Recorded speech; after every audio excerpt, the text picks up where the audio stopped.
नमस्कार दोस्तों, आज हम बात करेंगे उस दौर की जब भारत की आज़ादी का सपना साकार होने जा रहा था, लेकिन इसके पीछे छुपा था एक ऐसा राजनीतिक खेल जिसे हम सभी पॉलिटिकल गेम ऑफ थ्रोन्स कह सकते हैं। गांधी जी इतने निराश होकर कहते हैं, प्रधानमंत्री की कुर्सी जिन्ना को दे दो। 1946 के बाद अचानक जिन्ना के पास भारी राजनीतिक शक्ति आ गई थी, लेकिन यह तो बस शुरुआत थी।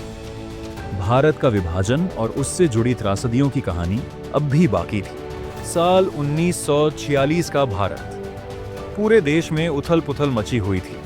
यह स्पष्ट हो चुका था कि अंग्रेज भारत छोड़ने वाले हैं, लेकिन सवाल यह था कि भारत को आजादी कब और कैसे मिलेगी। 4 प्रमुख कारण थे जो अंग्रेजों को भारत छोड़ने पर मजबूर कर रहे थे। Quit India movement 1942, Mahatma Gandhi के नेतृत्व में करोड़ों भारतीयों ने ब्रिटिश हुकूमत के खिलाफ आवाज उठाई।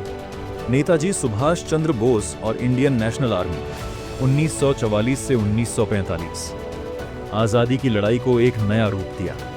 रॉयल नेवी म्यूटन 1946, ब्रिटिश नेवी में भारतीय सैनिकों का विद्रोह। द्वितीय विश्व युद्ध 1939 से 1945, ब्रिटेन की आर्थिक स्थिति बदहाल हो गई थी।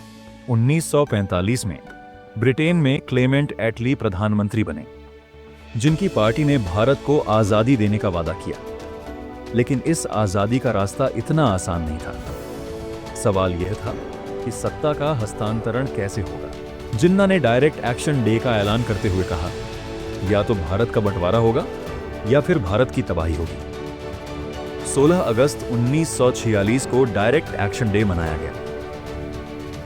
बंगाल में दंगे, हजारों लोग मारे गए, लाखों घायल हुए। कलकत्ता की गलियां लाशों से भर गईं। धर्म के नाम पर हिंसा, हिंदू मुस्लिम तनाव अपने चरम पर पहुंच गया। इस हिंसा ने भारत के विभाजन की अनिवार्यता को और बढ़ा दिया। मुस्लिम लीग ने बंगाल में सत्ता हासिल कर ली थी और जिन्ना अब खुद को मुस्लिम समुदाय का इकलौता नेता मानने लगे थे। 1946 में ब्रिटिश प्रधानमंत्री क्लेमेंट एटली ने कैबिनेट मिशन भारत भेजा।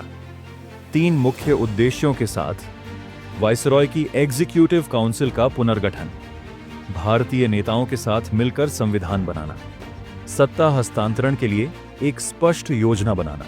लेकिन जिन्ना ने इस मिशन को सिर्फ मुस्लिम लीग के पक्ष में करने की कोशिश की। नेहरू और कांग्रेस के नेताओं के साथ मतभेद बढ़ते गए। कांग्रेस और जिन्ना के बीच समझौता नहीं हो सका और जिन्ना ने सीधे तौर पर पाकिस्तान की मांग कर दी। दंगे पूरे देश में फैल चुके थे।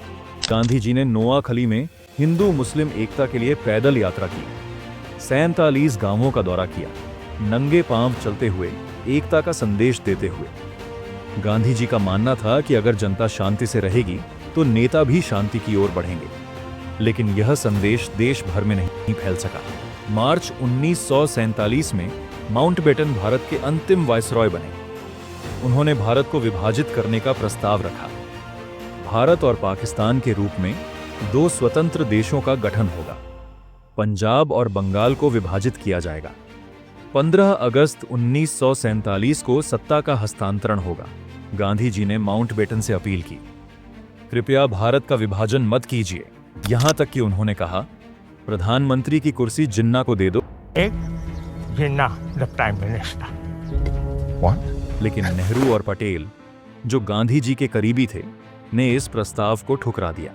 15 अगस्त 1947 की आधी रात पंडित नेहरू ने लाल किले से तिरंगा फहराया। भारत आजाद हुआ, लेकिन एक विभाजित भारत के रूप में। 1 करोड़ 50 लाख लोग विस्थापित हुए। 10 लाख से अधिक लोग मारे गए। 75,000 से अधिक महिलाओं का अपहरण और बलात्कार हुआ। भारत और पाकिस्तान ने स्वतंत्रता तो पाली, लेकिन एक दर्दनाक इतिहास के साथ। दोस्तों, यह थी भारत की आजादी की कहानी। एक सपना जो साकार हुआ, लेकिन जिसके साथ आई विभाजन और हिंसा की त्रासदी। आज जब हम अपनी आजादी का जश्न मनाते हैं, तो हमें उन लोगों की कुर्बानियों को भी याद रखना चाहिए जिन्होंने इस देश के लिए सब कुछ न्यौछावर कर दिया। अगर आपको यह कहानी पसंद आई तो इसे शेयर करें और अपने विचार कमेंट्स में जरूर बताएं। धन्यवाद।